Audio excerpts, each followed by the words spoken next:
Hello, hello, hello? Can you mofos hear me? Anyways, I want to first start off by saying I love you. And thanks for listening. You're now tuned in to the Pretty Interesting Podcast. I'm going to be your host tonight, or the morning, or afternoon, whenever you're listening. Buckle up! Hey, yo, Jen, let's get it cracking.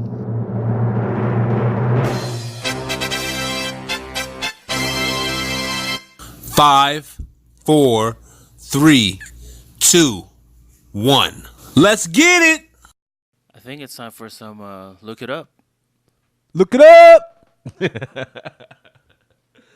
Today, in the look it up portion, we're going to look up Amerigo Vespucci. Amerigo Vespucci. Amerigo. Last name Vespucci. Vespucci. Look it up. I love you. Hey, Justin, man, are you ready for some Don't Hate Me segment? I'm pretty sure you're going to make a lot of people mad, but good luck. The floor is yours. Fuck it. In today's Don't Hate Me segment, we're going to talk about women being with women and men being with men being exactly what it is. Unnatural. It is a complete contradiction to nature. I am not condemning the sinner. I am condemning the sin. If you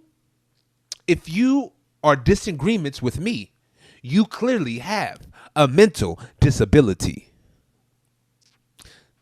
If we cannot procreate with the same sex, it is unnatural to nature. Point blank, period. Unnatural. We must begin to stand on truth. Again, I am not condemning these individuals. These individuals can do whatever they want to do. But don't spread your mental illness around trying to get everybody else to accept your unnatural state. That's fucked up. Stop it. But no matter what, I still love you. God is great. If freedom of speech truly existed, why are people afraid to speak freely? Let's get it. Welcome to episode 3 of Pretty Interesting with your boy Pretty. Let's get it. Today I'm here with my good friend Trey Jackson, and he's here to introduce his nonprofit, Tre-Play. Trey, let him know what time it is. Get it. Good morning, everyone. To give you a little snippet of Tre-Play, it's a space for kids of any age and all abilities to find social, emotional competency through functional exercises. Nice. Now, we know we got some questions for Trey. You can't leave Pretty Interesting without the people getting to know you. The first question that I have, and the first question I'm going to have for everybody, do you believe in God? Yes, I do, good sir. and I have to make sure that I have to say that I'm continuing to live right, because just believing in him is not enough. So I have to make sure that I live right. And I got this little one right here that's helping me do that. What's the little one's name, by the way? Introduce him to the world. This is Emmett Noah Jackson. His name, Emmett, is we correlated to Emmett Till. Wow. My wife is white, so we had to make sure that he understood the ramifications of his name. That's powerful. Oh my goodness. Oh my god. I thought you were about to say some surface level stuff like Emmitt Smith. Nah, man, that's powerful. That's really powerful, man. And it's really good that when our next generation understands the struggles of the previous generation and don't try to hide from it, because when you hide from it, it'll always find you. Second question. since we have a baby right here, are you pro-choice? Ooh. Pro-choice. That's abortion, people. Yes. I would just say this. I have made my decisions on being pro-choice. As I gotten older and realized exactly the ramifications of pro-choice, I believe that men shouldn't have that decision. It should be solely based on the woman. But after I got out of my high school whore days to where I felt like, hey, you know, I can do whatever. No, so I don't believe in abortion. Okay, that's great. So would you consider abortion murder? That's a good question. So here that I've been reading up and following these podcasts and following you as well. I have more time to think about it, and I would say yes, it is murder. I just think that's the jury's still out for me because I don't have all of my information, but I would say yes, it is murder. Like you are taking a life. Yeah, it is what it is. Now we must go deeper. How deep?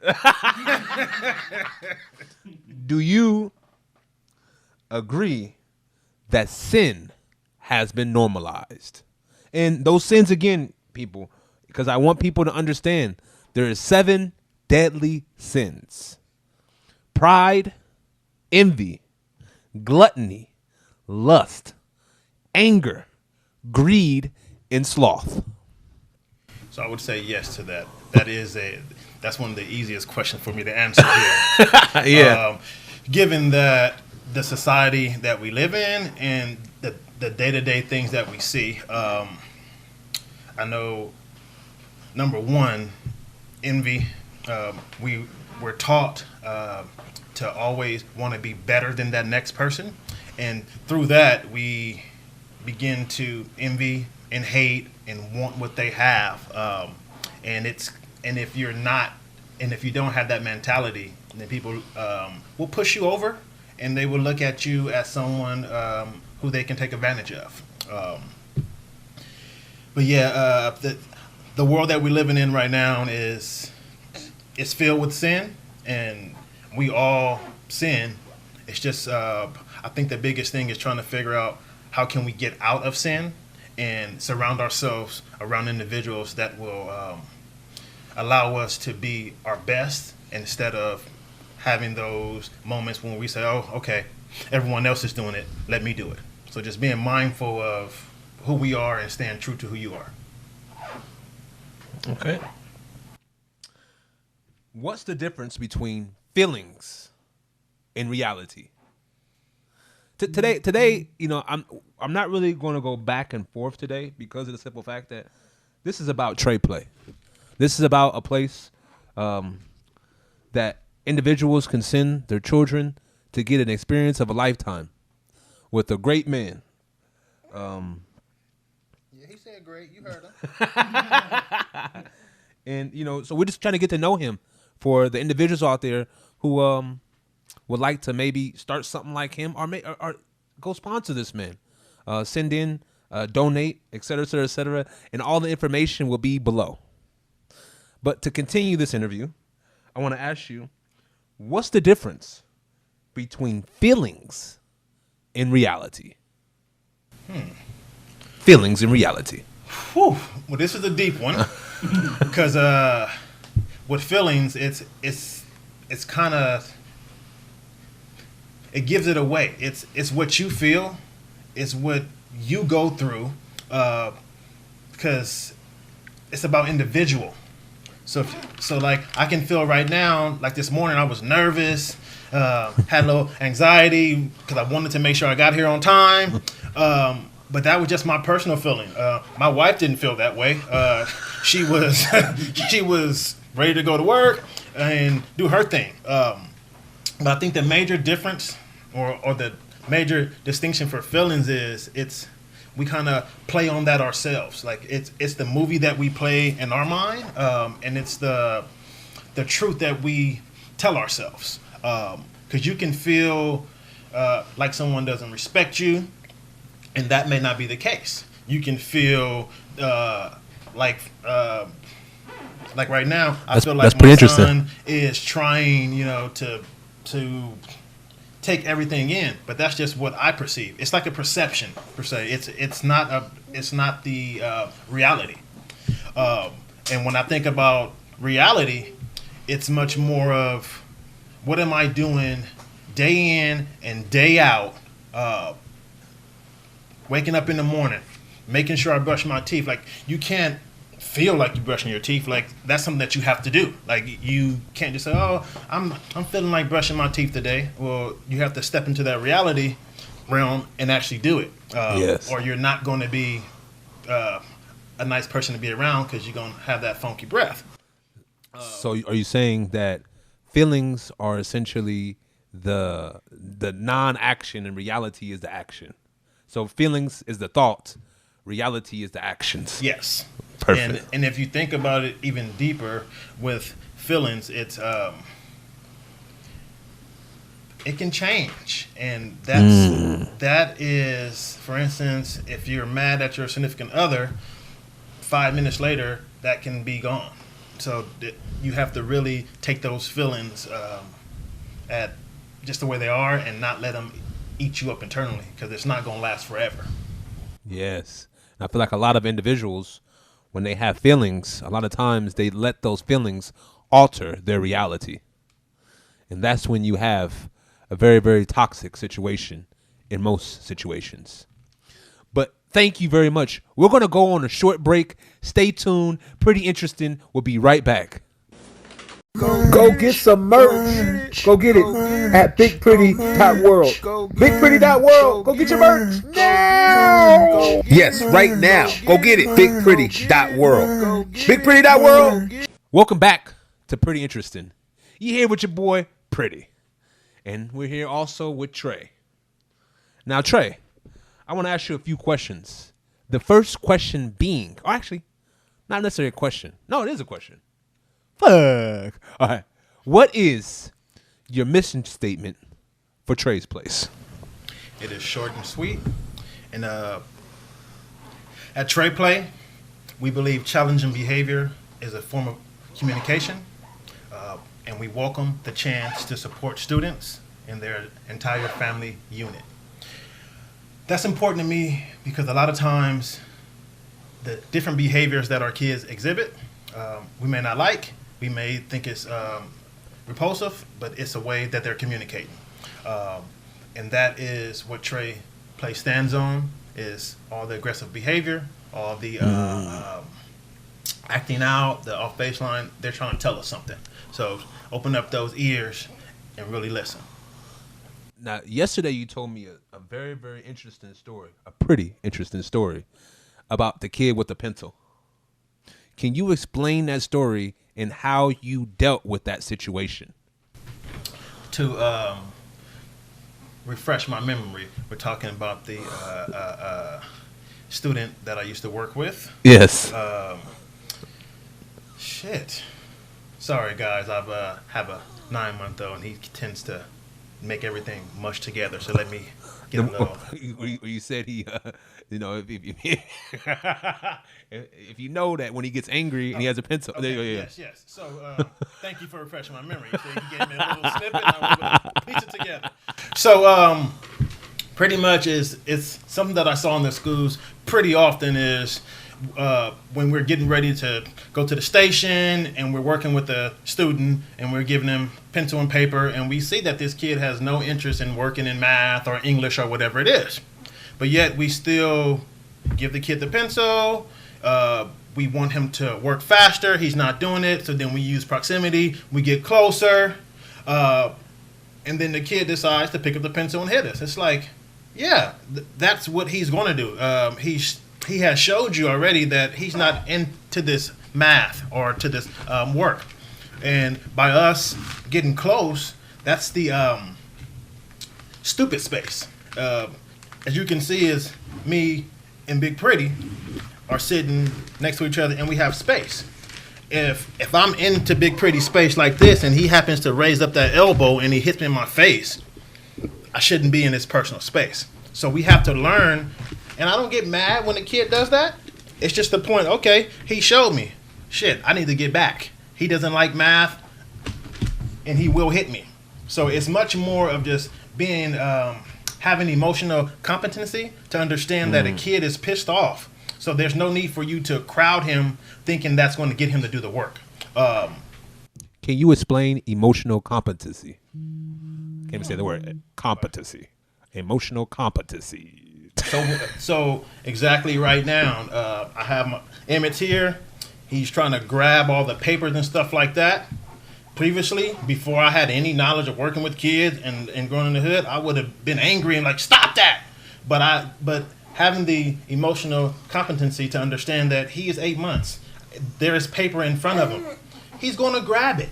So that is the expectation going in. So I can't get mad when he does that. And emotionally, we have to model for him exactly how he's supposed to respond and act, because he's watching and taking everything in. So now that he's showing me that he's grabbing it, I just have to move it and put it over here. That's having the emotional competency to understand that, hey, if I leave it there, he's going to grab it. Now that I moved it, he doesn't have access to it. So now we start all over. And I just have to make sure that I stay calm and don't get flustered, because it's easy to get mad and flustered at things like that. Would you say that some education, people in the education field, especially when it comes towards our younger generation, because I've experienced in this a little bit because I've been through this as a child. Would you say that there are some educators who do not possess education or emotional competency? I would say, damn right. and I think it's looking at the picture as a whole.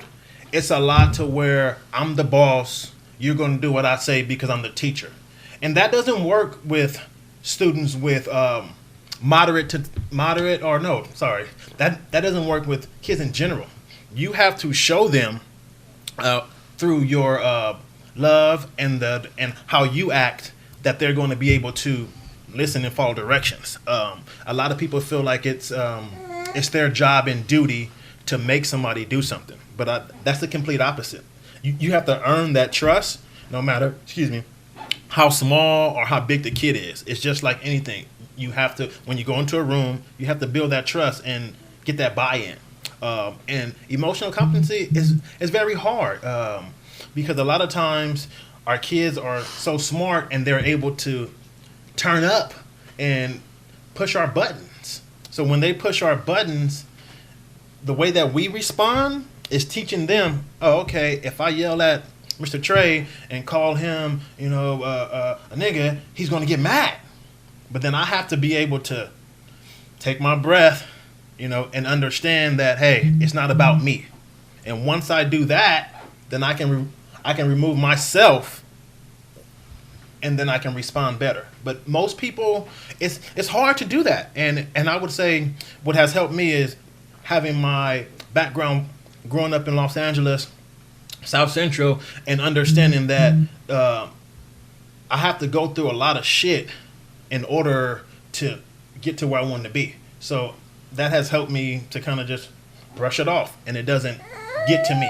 But a lot of individuals refuse to take themselves out of the being number one, and they want to punish or kind of get payback for the kids. Kid did something to them. Oh, okay, I'm gonna show him, and that's where you go wrong.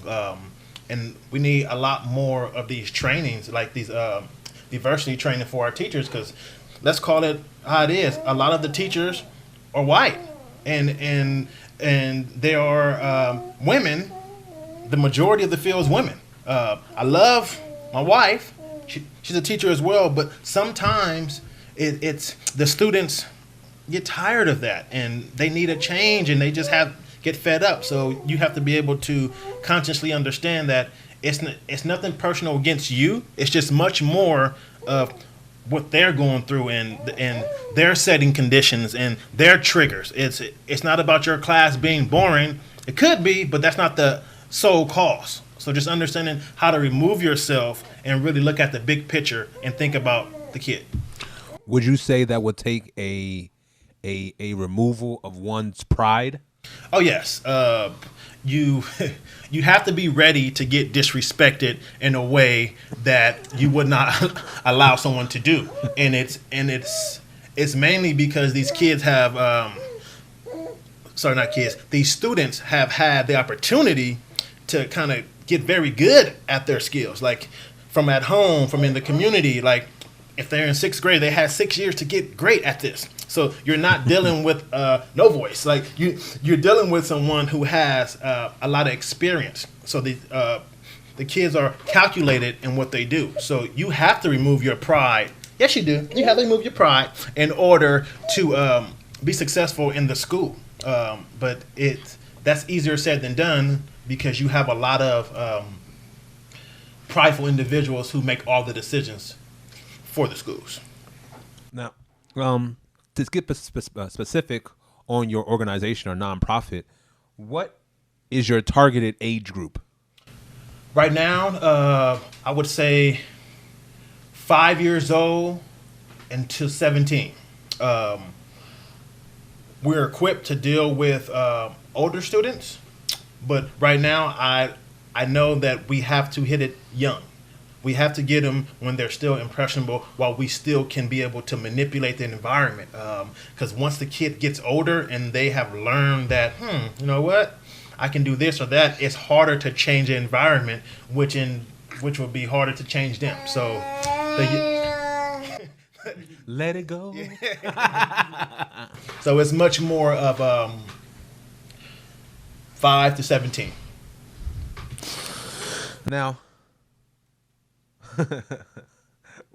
I mean, me personally, I understand why parents specifically should send their kids to you. But what message would you give directly, looking directly in the camera, what message would you give a parent that is debating or thinking about sending their student to you? Well, first, my greatest ability is that I'm better than Ford tough. I've been through the trenches, so a lot of the things that would run away the average person from being spit on, kicked, or bit, I love that. That turns me up to be my best for the students. So I have 15 years in the field. I've worked for 2 different school districts. I've worked for public agencies as well. I've taken what's worked and also what doesn't work and tossed it. My background in sports allows me to be active and I can move. A lot of these kids, a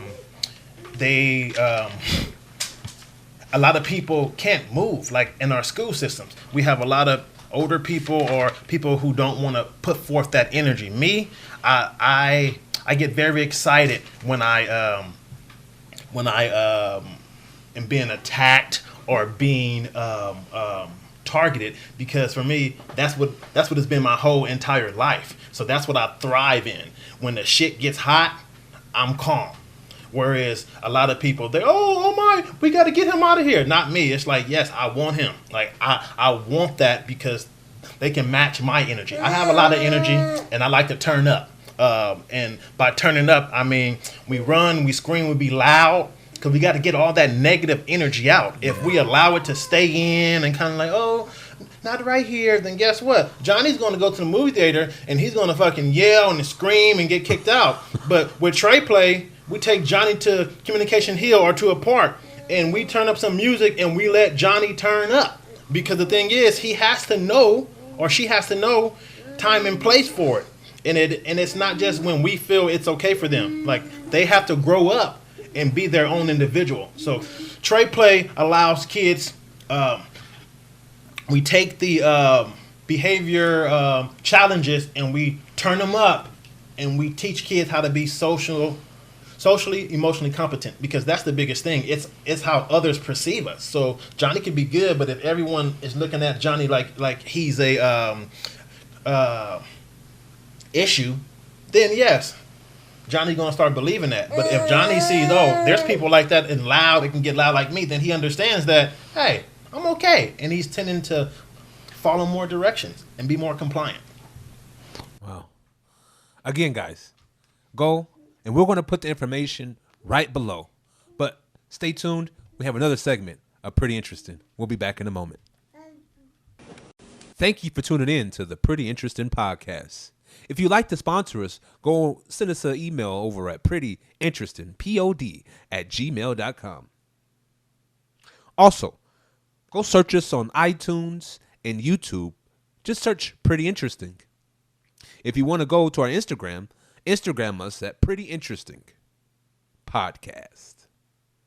Thank you for tuning in, and I truly appreciate you. Have a blessed day, night, morning, whatever. You get what the fuck I'm talking about. Let's get it. Welcome back to Pretty Interesting. You're here with your boy, Pretty, the man, boy. I'm a man. Your man, Big Pretty. And we're also here with Trey Jackson. He has his nonprofit called Tre-Play, and we're here to just bring light to it. I have 3 questions for Trey. First question, and I'm going to shut my mouth afterwards.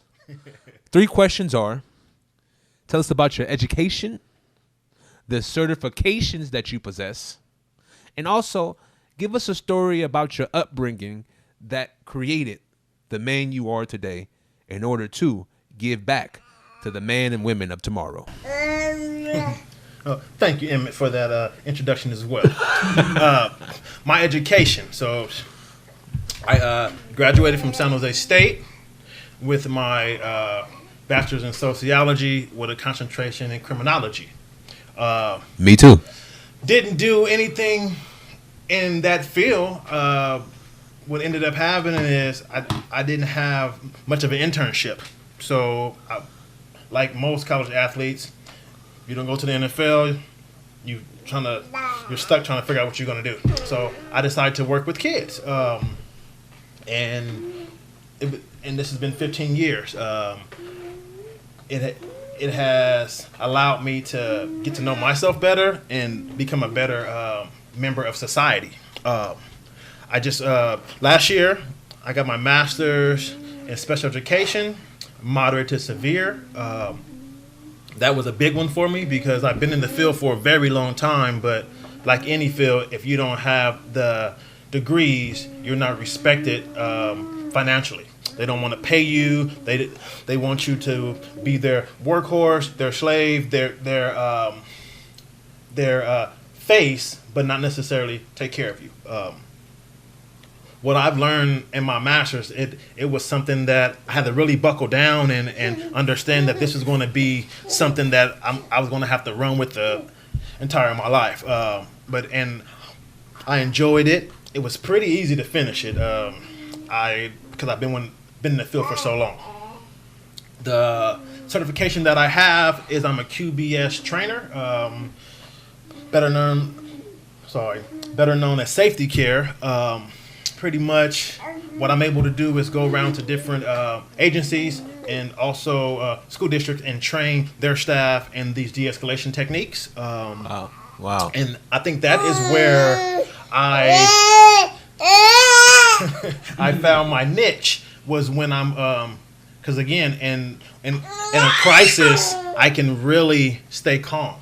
That was very calm, by the way. and that was emotional competency, people, because it's like, hey, of course he's going to yell. I don't need to get mad at him. I also am able to get students an outlet to let me backtrack. Also, my certification, number 1, should be athlete. I make sure that my stamina is up to endure a lot of the running with the kids, because what I noticed is a lot of our students are out of shape, and it's pretty damn bad. It's because it gets to the point to where like their diets are poor. They have no. We're doing away with recess and all the other extracurricular activities that allow these kids to get out all this energy. So which entails make you gain weight. I can speak to that because when my son was born, I gained about 30 pounds, and I was like, shit. Like, so I had to work my way back into feeling good about myself. But the one thing that we have to understand is when it comes to students with behavior issues, we got to get them moving. Having them sit in the classroom through subjects is a recipe for disaster, because you give them time to sit there and spew on their next thing they're going to do to you. So the more you can get them moving, the better, and the likelihood of you going home safe and and not scratched up and hurt. So that is another way that I can help the kids. And to give you guys a little story about how I ended up to where I'm at now. Growing up, I was always angry, and I couldn't pinpoint exactly why I was angry. It was much more to where, again, like those 7 deadly sins, I saw other people's lives and stuff, and I envy that, and I wanted that. But I didn't appreciate what I had in my house. So I would always complain and like kind of act like I was the big man on the block, and I would try to intimidate my mom, which was a worst decision of my life. Like she let me slide a couple times, but that one time that like I crossed the line, she didn't yell. She just she showed me with her body that no matter how big or tough that I thought I was, there's always someone there to check your ass. So with it, like I tried to like jump on her and like hold her down, and then it came to when she gave me a nice sucker punch into the nuts and said, "I'm gonna treat you like a nigga on the street," and that settled me down. And it was that aha moment for me to understand that the way that I was trying to be forceful and the way that I was trying to be aggressive is not always the answer.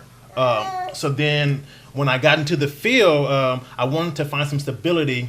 I did after school program for a minute. I'm like, this is not it. So then I ended up finding kids with special needs. Students living with special needs. And that made me really change who I was, because a lot of times all I knew was football, aggressiveness. And that doesn't work with the kids, because they can give 2 shits how strong you are and how big you are, because they're still going to turn up and exhibit these behavior excesses. So what I had to learn to do is I had to start active listening and really listening for meaning, and not responding so quickly. A lot of times kids need an opportunity to drain off those emotions. And it may be them flipping a chair, it may be them yelling at you, telling them how much they hate you. But that's a form of communication, and they're trying to tell us something. So then that's when we really have to put the pieces together. And then once I realized that some of the stuff that they were going through, I went through in my life. Like just not being able to sit down, like having so much energy, wanting to go here, go there. Because growing up, my cousins hated me because I was young, but I knew how to torture and harass their ass. I got off on it. Yeah. So just like our kids get off on it now. So I feel like I'm able to continue to get better, and I'm just like one of the kids, so I can tolerate a lot more aggression without having a negative response. Wow. Wow. Wow. Wow. I want to say thank you very much for coming in to Pretty Interesting. I truly appreciate you. And once these parents get a hold of you, they will truly appreciate you too. Thank you very much. Trey Jackson. And again, we're going to put all his information right below. Thank you very much. And have a blessed day. Thank you, Trey.